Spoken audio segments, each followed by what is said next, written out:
بسم اللہ الرحمن الرحیم۔ محترم ناظرین، آج آپ کے سامنے قرآن مجید کے ایسی دو آیات لے کر حاضر ہوا ہوں۔ اگر انسان صدق دل کے ساتھ ان کا معمول بنا لے تو پوری زندگی میں کبھی بھی انسان کو کوئی نقصان نہیں پہنچے گا۔ اللہ نے خود اس وظیفے کی قسم کھائی ہے کہ جو بندہ یہ وظیفہ کر لے گا اس کے گھر سے تمام مشکلات، پریشانیاں، بیماریاں ختم ہو جائے گی۔ محترم ناظرین، اگر کسی انسان پر اللہ کی جانب سے تنگ دستی آتی ہے تو سارا جہان اس کے پیچھے لگ جائے کہ میں نے اس کو نقصان پہنچانا ہے، سارا جہان اس کے پیچھے لگ جائے کہ یہ بھوکا مر جائے، سارا جہان اس کے پیچھے لگ جائے کہ میں نے اس کو ذلیل کر دینا ہے۔ خدا کی قسم، ان دو آیات کے اندر چھپا ہوا راز ایسا راز ہے، اگر انسان صدق دل کے ساتھ اللہ پر اعتماد اور بھروسہ رکھ کر ان آیات کا وظیفہ کرے، صرف 7 مرتبہ پڑھ لے، اللہ رب العزت اس انسان کے راستے سے تمام مشکلات کو ختم کر دے گا۔ اپنے ہاتھوں پر یہ وظیفہ کر کے آزما کر دیکھو۔ قرآن پاک کے اندر داخل ہو جاؤ۔ قرآن پاک کے اندر ہر مشکل کا اللہ تعالی نے حل رکھ دیا ہے۔ میرے نبی حضرت محمد صلی اللہ علیہ وسلم جب معراج پر تشریف لے گئے تو پہلے آسمان پر، پھر دوسری آسمان پر، پھر تیسری آسمان پر، جب 7ویں آسمان پر پہنچے تو سدرۃ المنتہا، اس کے آگے کوئی مقام نہیں۔ تو جب میرے نبی حضرت محمد صلی اللہ علیہ وآلہ وسلم ادھر تھے تو آواز آئی ایک دروازہ کھلا ہے، تو میرے نبی جبرائیل امین کے ساتھ اس وقت سدرۃ المنتہا تک پہنچے تھے۔ آپ کے ساتھ جبرائیل امین علیہ السلام بھی تھے۔ آپ نے پوچھا یہ کس کی آواز ہے؟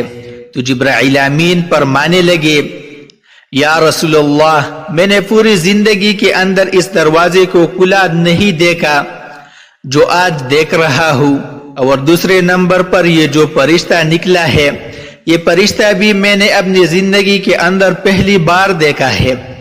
تو وہ جب آیا، وہ اپنے آقا حضرت محمد صلی اللہ علیہ وسلم کے سامنے جھک کر اللہ کی جانب سے یہ تحفہ دیا کہ قرآن کی 2 آیات تھے اور ان آیات کی اتنی اہمیت اور فضیلت ہے۔ اس وقت اس فرشتے نے 3 چیزیں دی تھی، ایک نماز کا تحفہ تھا، ایک امت کی شفاعت کا تحفہ تھا، اور ایک یہ قرآن مجید سورہ بقرہ کی آخری 2 آیات تھے۔ محترم ناظرین، اس کو چھوٹا نہ سمجھیے گا، خدا کی قسم کھا کر کہتا ہوں، یہ پوری کائنات کے اندر سب سے زیادہ مجرب عمل ہے۔ اس کے اندر طاقت ہے، اس کے اندر راز ہے، اس کے اندر گمسم ہو جاؤ، دنیا خدا کی قسم آپ کی ہو جائے گی۔ دنیا کے پیچھے گھوم رہے ہو جہاں سے کچھ نہیں ملے گا، اپنی زندگی کو تباہ کر رہے ہو وہاں سے کچھ نہیں ملے گا۔ اگر ملنا ہے تو اللہ کی قرآن سے سورہ بقرہ کی آخری 2 آیات ایک دفعہ سماعت فرما لیجئے۔ بسم اللہ الرحمن الرحیم، آمن الرسول بما انزل الیہ من ربہ والمؤمنون كل آمن بالله وملائكته وكتبه ورسله لا نفرق بين أحد من رسله وقالوا سمعنا وأطعنا غفرانك ربنا وإليك المصير لا يكلف الله نفسا إلا وسعها لها ما كسبت وعليها ما اكتسبت ربنا لا تؤاخذنا إن نسينا أو أخطأنا ربنا ولا تحمل علينا إصرا كما حملته على الذين من قبلنا ربنا ولا تحملنا ما لا طاقة لنا به واعف عنا واغفر لنا وارحمنا أنت مولانا فانصرنا على القوم الكافرين۔ محترم ناظرین، ایک روایت کے مطابق قرآن مجید میں یہ سورہ بقرہ کی آخری 2 آیات ہے، ان کے اندر سب سے زیادہ طاقت ہے۔ قرآن پاک کی آیت مبارکہ کو آپ نے 7 مرتبہ پڑھنا ہے، جو زیادہ طاقتور ایک دلائل ہے کتاب و سنت کی روشنی سے، علماء کرام کی روشنی سے، تو وہ ہے سورہ بقرہ کی 2 آیات جو میں نے پڑھ کر آپ کو سنائی ہے۔ تو یہ آپ نے اس طرح کرنا ہے کہ رات کو سونے سے پہلے ان کو 7 مرتبہ پڑھنا ہے۔ اول و آخر اپنے نبی صلی اللہ علیہ وآلہ وسلم پر درود پاک پڑھنے کے بعد اللہ کے سامنے ہاتھ اٹھا لینے ہیں۔ یہ 2 آیات رحمت کا سمندر ہے، ان کے اندر اتن راز چھپی ہوئی ہے۔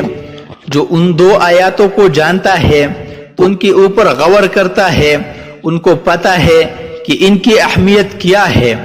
عام انسان کو ان کی اہمیت کا نہیں پتہ چل سکتا۔ محترم ناظرین، اللہ تعالی نے بہت بڑا انعام دیا ہے اس سورۃ المبارکہ کے شکل میں۔ ہمیں اس عمل کو ضرور کرنا چاہیے، اور آپ نے سونے سے پہلے یہ معمول بنا لینا ہے۔ حضرت عمر رضی اللہ تعالی عنہ، حضرت علی رضی اللہ تعالی عنہ بھی فرماتے ہیں وہ بدبخت انسان ہے جو یہ 2 آیات نہیں پڑھ کر سوتا ہے۔ محترم ناظرین، کوئی بھی عمل کرے تو نماز کو لازمی پڑھا کرے، کیونکہ نماز کے بغیر کوئی بھی وظیفہ ادھورا رہتا ہے۔ اس لیے دوستوں سے گزارش ہے کہ نماز کا اہتمام لازمی کیا کرے۔ نماز پڑھنا ہر مسلمان مرد اور عورت پر فرض ہے۔ اللہ تعالیٰ فرماتا ہے، بے شک میں ہی اللہ ہوں اور میرے سوا کوئی معبود نہیں، تو تم میری عبادت کیا کرو اور میری یاد کی خاطر نماز قائم کیا کرو، اور آپ اپنے گھر والوں کو نماز کا حکم فرمائے اور اس پر ثابت قدم رہے۔ ہم آپ سے رزق طلب نہیں کرتے، بلکہ ہم آپ کو رزق دیتے ہیں، اور بہترین انجام پرہیزگاری کا ہی ہے۔ یہ اہل حق وہ لوگ ہیں کہ اگر ہم انہیں زمین پر اقتدار دے دیں تو وہ نماز کا نظام قائم کرے اور زکوٰۃ کی ادائیگی کا انتظام قائم کرے، اور پورے معاشرے میں نیکی اور بلائی کا حکم کرے، اور لوگوں کو برائی سے روکے، اور سب کاموں کا انجام اللہ ہی کی اختیار میں ہے۔ قرآن مجید میں 100 سے زائد مقامات پر نماز کا ذکر آیا ہے، جن میں سے 80 مقامات پر صریحاً نماز کا حکم وارد ہوا ہے۔ درجہ ذیل آیت مبارکہ کے علاوہ اور بھی آیات ہے جن سے نماز پڑھنے کا ثبوت ملتا ہے، مگر اختصار کے پیش نظر انہی پر اکتفا کیا جا رہا ہے۔ اللہ پاک ہم سب کو اس پر عمل کرنے کی توفیق عطا فرمائے، اور اس کو صدقہ جاریہ سمجھ کر اپنے دوستوں میں شیئر کرنا۔ دعا ہے کہ اللہ تعالی ہم سب کو دین حق پر چلنے کی توفیق عطا فرمائے، آمین ثم آمین۔